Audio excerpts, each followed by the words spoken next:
Hi, I'm Alexandra Bejarano, a PhD student at the Colorado School of Mines, and today I will be presenting No Name, No Voice, Less Trust, Robot Group Identity Performance Strategies, and Trust Distribution. HRI work often focuses on dyadic interactions that consist of one human interacting with a single robot. However, there has been increasing focus on non-dyadic interactions. Yet, there is little research on direct verbal interactions with robot groups that consist of 3 or more robots that 1 are not a swarm or 2 are not simply meant to be controlled by a human operator. In these types of interactions, it becomes critical to understand how human observers and interactions will mentally model these robot groups, because someone's mental model can determine if and how people interact with the group. It is also important to understand how different robot group presentations can shape those mental models. Typically, in dyadic interactions, each robot body is understood as having a single mind, the robot architecture that controls the robot, and having a single identity, a persona. However, robot groups do not need to always have a one-to-one-to-one association of mind-body identity. Robot groups can present a particular identity performance, which is the presentation and distribution of robot identity. Here are 2 identity performance strategies. The all-unique strategy presents each individual robot body as having a unique, distinct identity. Meanwhile, the all-shared strategy presents all robot bodies as sharing an identity. Different strategies can evoke different user mental models of the group and its members. For instance, in some of my previous work, I found that these different ways of presenting a group led to different underlying user mental models, such as those regarding the group's intelligence distribution. Since different identity performance strategies can change how people mentally model robot groups, this brings up the question of how identity performance can influence other factors in HRI. In particular, we focus on entitativity and trust. Entitativity is how unified or similar a group is perceived to be. It is a key group dynamics concept that is often measured in HRI to gauge overall group perception and can influence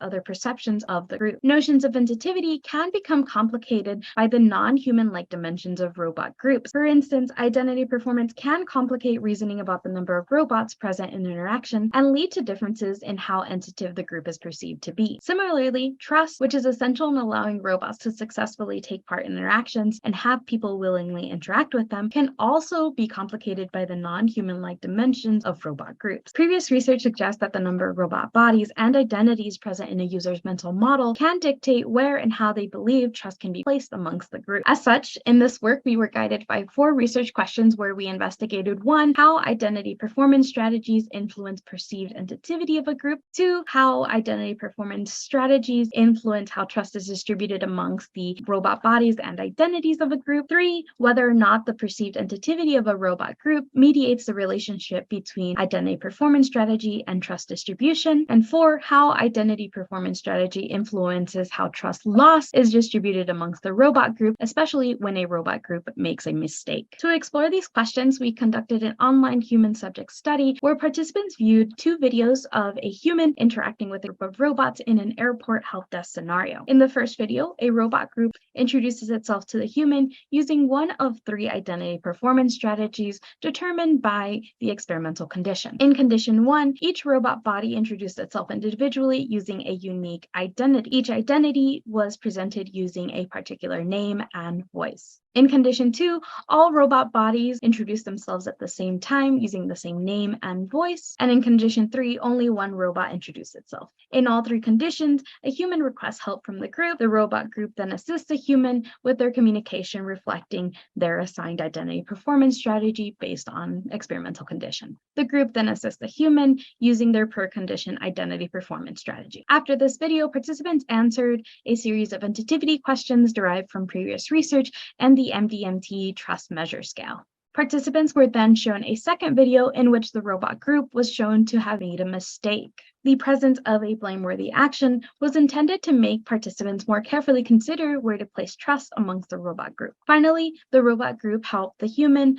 using their per condition identity performance strategy, and then were asked to reassess the robot group using the same measures as before. For our first research question, we found evidence in favor of an effect of identity performance strategy on perceived entitativity, but not in the way we expected. We found that despite the different identity presentations for both the all-unique and all-shared strategies, participants rated the groups similarly on perceived entitativity and commented that all robots acted and looked alike. Meanwhile, for the only one strategy, participants were uncertain as to how similar the non-speaking robots were to the speaking identity-presenting robot. These findings could indicate that a robot's involvement in a task and its appearance can prompt different perceptions of group entitativity. For our second research question, we found evidence in favor of an effective identity performance strategy on trust distribution. For both the all-unique and all-shared strategies, trust was distributed evenly across all robot bodies and all robot identities. This may be due to our finding that these robot groups were rated as being entitive or similar. Meanwhile, for the only one strategy, we found a greater level of trust placed in the identity-presenting robot and its associated identity compared to the non-speaking robot. Since the non-speaking robot bodies had no name, no voice, and no clear participation in the videos, participants were probably given less indication of how trustworthy these robots were. The previous results may have hinted at entitativity having a mediating role in the trust dynamics amongst groups using different identity performance strategies. However, for our third research question, we unexpectedly found that how similar or dissimilar a robot group is perceived to be does not determine how trust is distributed amongst different groups. This may indicate that the relationship between identity performance strategy, entitativity, and trust distribution is a lot more complicated than we may expect it to be. For our last research question, we did not find an effect of identity performance strategy on trust loss distribution. We found that regardless of identity performance strategy, trust loss was evenly distributed across all robot bodies and identities. This may indicate that participants did not blame any particular robot body or identity for the mistakes shown in the video.